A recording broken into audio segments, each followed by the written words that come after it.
جلس الیہم ولست فیہم، وہ ان میں بیٹھ تو گیا تھا لیکن ان میں سے نہیں تھا۔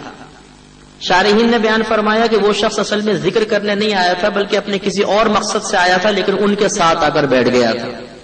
اللہ تبارک و تعالی ارشاد فرماتا ہے اشہدوا قد غفرت لہ، اے فرشتوں گواہ ہو جاؤ میں نے اس کی بھی بخشش فرما دی۔ لیجئے جواب مل گیا۔ کچھ آئے تھے اللہ کا ذکر کرنے، اولیاء کرام کا ذکر سننے، اللہ نے فرمایا اشہدوا انی قد غفرت لہم، گواہ ہو جاؤ میں نے ان سب کی بخشش فرما دی۔ چلے کوئی مجھ جیسا بھی آیا تھا بریانی کھانے کے لیے، فرشتوں نے اس کے بارے میں بھی سوال کر لیا یا ربی ان فیہم رجلا خطأ، ان میں ایک رجل خطا بھی تھا، جلس الیہم ولست فیہم، وہ بیٹھا تو ان کے درمیان میں تھا لیکن ان میں سے نہیں تھا، اللہ نے فرمایا میں نے اس کی بھی بخشش فرما دی۔ تو یہاں تو جو جس مقصد کے لیے آئے گا انشاءاللہ بخشش کا پروانہ ہی لے کر جائے گا۔ اور ذرا غور تو فرمائیں، واقعی ہمارے نبی کریم غیب جاننے والے تھے، اللہ تبارک و تعالیٰ نے اپنے حبیب کو جو کچھ الہام فرمایا وہ قیامت تک کے لیے الہام فرما دیا۔ اب سوال دیکھیے نا، ہمارے نبی کریم صلی اللہ علیہ وسلم نے پہلی بات بیان فرمائی، جو آئے سب کی بخشش ہو گئی، آخر یہ فرشتوں کو دوسرا سوال کرنے کی ضرورت کیا ہے؟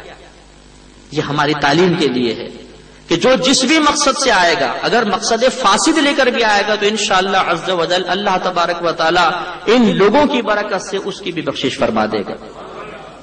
لہذا ایسی محافل میں شرکت کرنا، ایسے مقام پر آنا، جب ہم بیانات سنتے ہیں، اولیاء کرام کے واقعات سنتے ہیں، ان کی کرامات سنتے ہیں، اپنے تشریف فرما اکابرین کے چہرے پر نگاہ پڑتی ہے تو ہمارے دل میں ان کی محبت اور عقیدت میں اضافہ ہوتا ہے، اور جتنے اولیاء کرام کی محبت ہمارے قلب میں زیادہ ہوتی چلی جائے گی انشاءاللہ بخاری شریف کے حدیث پاک کے مطابق اتنا ہی میدان محشر میں ان کا قرب ملتا جائے گا، اور جو جتنا اولیاء کرام کے قریب ہوتا چلا جائے گا انشاءاللہ اس کے لیے بخشش کے پروانے اتنے ہی زیادہ جاری ہوتے چلے جائے گا۔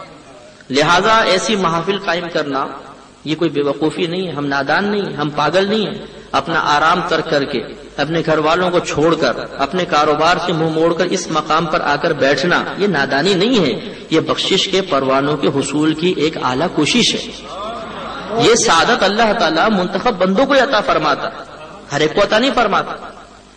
نبی کریم صلی اللہ علیہ وسلم ایک مرتبہ مسجد میں تشریف فرما تھے، صحابہ کرام کا حلقہ لگا ہوا تھا، 3 صحابی ذرا دیر سے آئے، ایک تو حلقے میں دیکھا جگہ مل گئی بیٹھ گئے، دوسرا ہے انہوں نے دیکھا حلقے میں جگہ نہیں ہے، شرماتے رہے جھجکتے رہے، پھر شرماتے ہوئے پیچھے بیٹھ گئے، اور تیسرے جو تھے انہوں نے دیکھا جگہ نہیں ہے تو واپس چلے گئے۔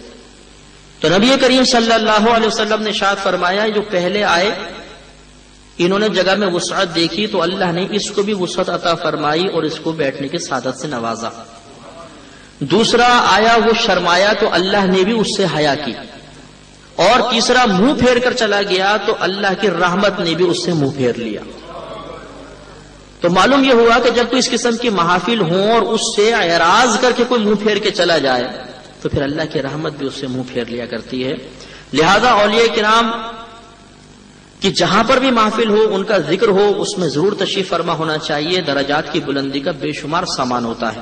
اور سیدنا غوث اعظم رضی اللہ تعالیٰ عنہ کی محفل کا تو کیا کہنا، آپ یہ فرمایا کرتے تھے کہ اگر تو ہزاروں برس کا سفر طے کر کے میری محفل میں ایک جملہ بھی سن سکتا ہو تو ضرور ایسا کر، اس لیے کہ میری محافل میں ولایتیں تقسیم ہوتی ہیں۔ تو یہ محفل کس کی ہے؟ سیدنا غوث اعظم رضی اللہ تعالیٰ عنہ کی محفل ہے، یہ انہی کے سلسلے کی محفل ہے، یہ انہی کا فیض ہے۔ یاد رکھیں سلسلے 4 ہیں، قادری، نقشبندی، سہروردی، چشتی، لیکن یہ 4 نہریں ہیں، سمندر ایک ہی ہے۔ تمام نہریں آپ کو پتہ ہے نا کہ سمندر میں جا کے گرتی ہیں، ہمارے نبی کریم صلی اللہ علیہ وسلم کا قلب انور ایک سمندر ہے، اس سے فیض کی 4 نہریں جاری ہو رہی ہیں۔ ایک نہر کا نام قادریہ ہے، ایک کا چشتیہ ہے، ایک کا سہروردیہ ہے، ایک کا نقشبندیہ ہے۔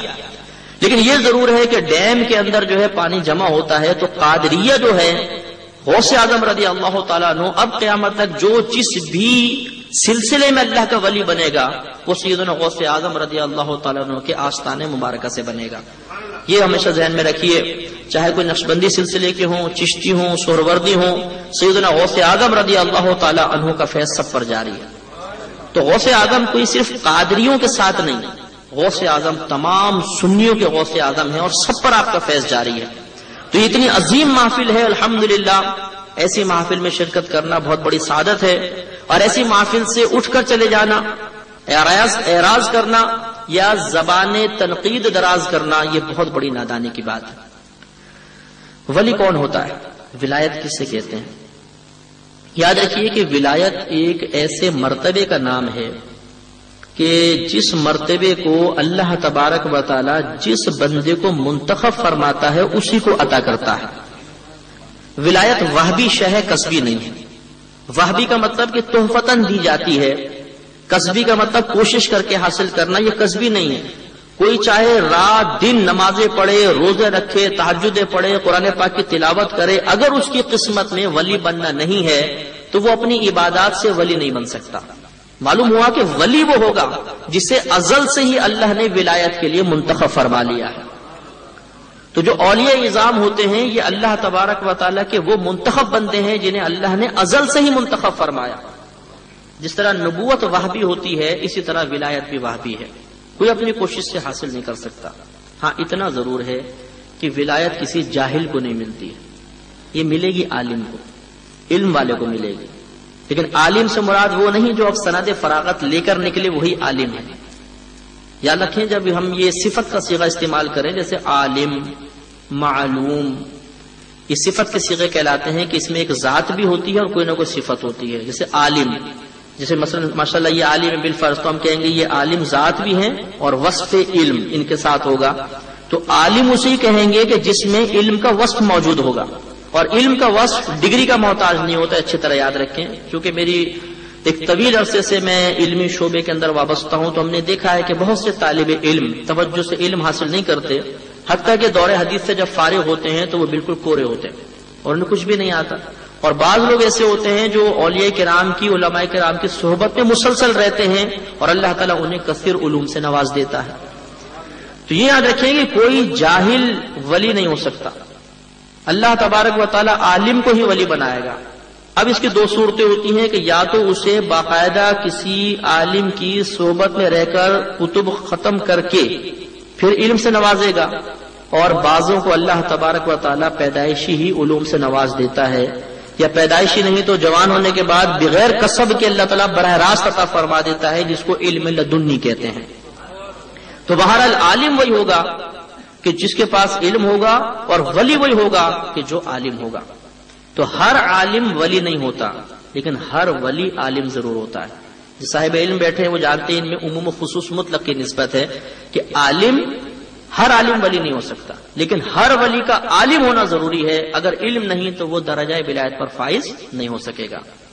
یہ چیزیں ذرا ذہن کے اندر رکھیں کہ یہ بہت معلوماتی اشیاء ہیں، اور ان کی وجہ سے نامعلوم ہونے کی بنا پر بسا اوقات ہم غلط لوگوں کے ہاتھوں میں ہاتھ دے دیتے ہیں، اور ہمارے اکابرین جو علم کے پہاڑ ہیں جنہیں اللہ تعالیٰ نے زہد و تقوی پرہیزگاری سے نوازا ہے ان کو ہم چھوڑ دیتے ہیں۔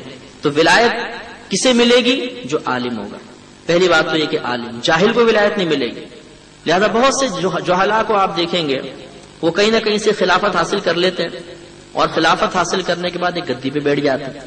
اس کے بعد جو وہ قوم کا بیڑا غرق کرتے ہیں وہ آپ کے سامنے ہے۔ میں انڈیا گیا ایک مرتبہ تبلیغ دین کے سلسلے میں، تو وہاں ایک پیر صاحب کے بہت سارے مریدین نظر آئے جو نمازیں نہیں پڑھتے تھے۔ تو میں نے سوال کیا کہ آپ نماز نہیں پڑھتے؟ نماز تو فرض ہے۔ تو ان کا جواب یہ تھا کہ جی ہمارے پیر صاحب کی تعلیم یہ ہے کہ ہم دل کی نماز پڑھتے ہیں، یہ نماز تو معاذ اللہ ریاکاری ہے۔ وہ یہ کہا کرتے یہ نماز تو ریاکاری، دکھاوے کی نماز، اصل ہے دل کی نماز۔ آنکھیں بند کرو، اللہ کی بارگاہ میں حاضر ہو جاؤ۔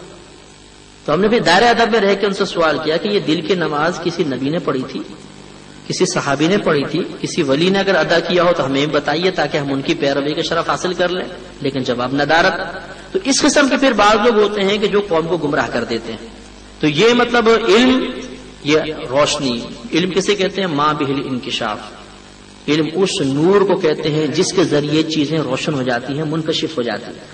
تو اس لیے علم حاصل کرنا بہت ضروری ہے۔ صاحب علم کو ہی بیعت کرنے کا اختیار ہوتا ہے، جاہل بیعت نہیں کر سکتا۔ تو اس لیے صاحب علم کے ہاتھ میں ہاتھ دینا سعادت ہے، اور وہی ولی ہو سکتا ہے جو صاحب علم ہے، جاہل بہرحال اللہ کا ولی نہیں ہو سکتا۔ دوسری بات یہ ہے کہ اللہ تبارک و تعالیٰ نے خود قرآن میں ولی کی نشانی بیان فرما دی، الذین آمنوا وکانوا یتقون۔ دیکھیں کتنا عظیم کلام ہے، کہ اولیاء